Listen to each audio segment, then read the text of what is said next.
Naturo, votre rendez-vous naturopathique. Avec Pauline Burel. Bonjour à tous, vous êtes bien sur RCB et c'est l'heure justement de retrouver Pauline. Bonjour à toi Pauline. Bonjour Kiki, bonjour à toutes et à tous. Aujourd'hui, c'est un sujet un peu léger, tu nous parles de l'ail. Oui, l'ail est un aliment qu'on a tous dans notre cuisine et qui a énormément de vertus, alors je vais vous en dire quelques mots aujourd'hui. Donc l'ail est consommé depuis des millénaires, on en retrouve des traces au temps des pharaons égyptiens, ils en distribuaient aux esclaves qui construisaient les pyramides. Les Grecs et les Romains ont consommé également beaucoup, notamment au petit déjeuner. Ils mangeaient du pain frotté avec de l'ail. Et l'expression « manger de l'ail » voulait dire à l'époque « aller à l'armée ». Donc on voit vraiment le lien entre l'ail et le corps puissant et en bonne santé. Et donc l'ail, c'est un légume condiment qui a plusieurs variétés. Il y a le blanc et le violet. Donc ceux-là, ils sont récoltés de juin à décembre. Et l'ail rose, on le récolte d'août à avril. Donc après, sur les choix de l'ail, choisissez celui qui est de saison. Voilà. Sinon, entre eux, ils n'ont pas de... Enfin, à mon niveau, pas plus de différence que ça. Oui, c'est la question que je voulais te poser, justement. Je lis dans tes pensées. Est-ce qu'il y a une différence entre l'ail blanc et l'ail violet? Donc, tu m'as répondu. Eh bien, quelles sont les vertus, justement, de l'ail? Alors, il a beaucoup de vertus, notamment antibactériennes. Donc, son action sur les bactéries gram-positives, les salmonelles et Escherichia coli, a été démontrée par Louis Pasteur en 1858. Et donc, c'est la molécule aïacine qui est antibactérienne et elle est notamment très efficace pour les parodontites.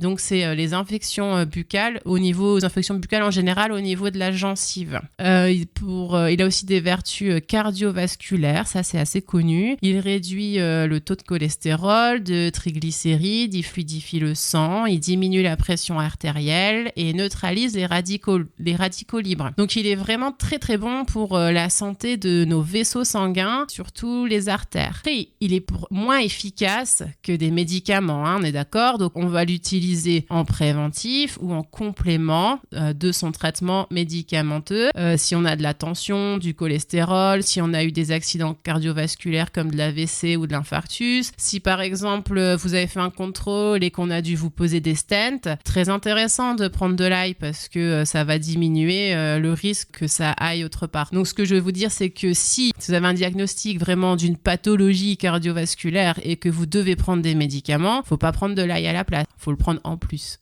Parce que il y a vraiment de nombreuses études qui ont montré que ça potentialise l'effet et que des médicaments et que ça fonctionne encore mieux. Tu as déjà entendu, c'est vrai que... Après, il a des vertus aussi anticancéreuses. Donc, des études ont montré son intérêt pour diminuer l'incidence des cancers de l'estomac et du côlon. Et d'après des études in vitro, donc ça veut dire que c'est fait dans ce cas-là, c'est des cultures cellulaires, donc en éprouvette, c'est pas des tests in vivo sur un animal ou un humain. Donc là, il bloquerait la croissance des tumeurs. Et donc encore une fois, l'ail n'est pas un traitement, mais donc si vous avez un cancer, si vous prenez juste de l'ail, ça ne suffira pas, mais c'est très intéressant de l'utiliser en préventif ou en complément pendant un traitement. Pour la prostate, il est très utile. Donc des études menées sur des rats ont montré que l'ail diminuerait l'hyperplasie bénigne de la prostate en diminuant sa croissance et son inflammation. Pour les rhumes, il y a une étude clinique qui a été menée en Angleterre sur 146 personnes en bonne santé et dans cette étude qui a quand même duré 12 semaines, les participants ont reçu soit un extrait d'ail, soit un placebo tous les jours entre le mois de novembre et le mois de février. Et les résultats ont montré que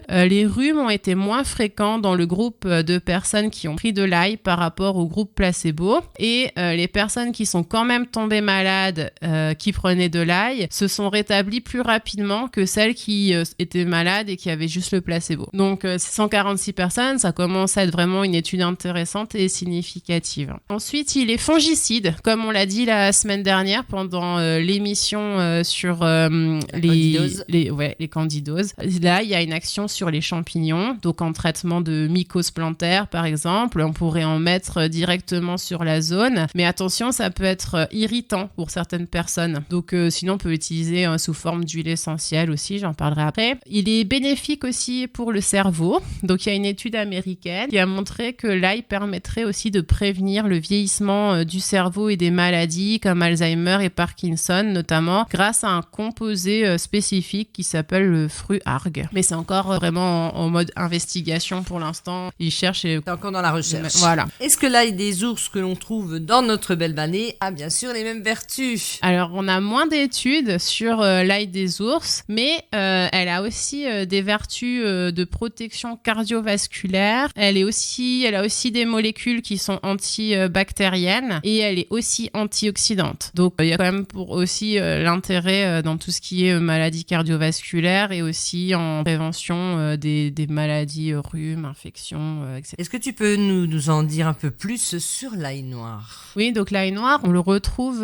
pas mal en ce moment, je trouve. On n'en parlait pas trop il y a quelques années, on en parle beaucoup en ce moment. On le retrouve en cuisine, on le retrouve aussi dans des compléments alimentaires. Alors l'ail noir, c'est de l'ail qui est... alors on dit qu'il est fermenté, mais il n'est pas exactement fermenté. Il est incubé à basse température, à 70 degrés pendant plusieurs semaines, voire mois. Ah oui. Et en conditions légèrement humides. Et ça va faire en fait une réaction de Maillard. Donc la réaction de Maillard, ça va donner l'apparence et le goût caramélisé. Il va avoir un goût un peu aigre-doux qui se rapproche de celui du vinaigre balsamique. Donc en fait, ça garde les mêmes vertus, mais ça change quand même des molécules qui vont avec cette réaction de Maillard changer quand même, et ça augmenterait l'effet antioxydant, anti-cancer et anti-diabète. Mais il n'y a pas d'études spécifiques, non. Et comment prendre cet ail? Donc l'ail en général, donc je vous ai dit choisissez la sorte selon la période de l'année. Donc soit on va tout simplement l'intégrer dans son alimentation quotidienne, mais de préférence il faut ne pas le cuire, le garder cru pour qu'il garde toutes ses vertus. Donc on va l'ajouter plutôt en fin de cuisson. Ou alors vous pouvez le manger comme ça aussi. Il faut y arriver, hein. Et moi j'en connais qui arrivent à le manger comme ça, mais tout le monde n'arrive pas à le digérer, on n'est pas tous égaux. Hein. Ouais, non, le digérer, puis même rien que l'odeur après. Wow.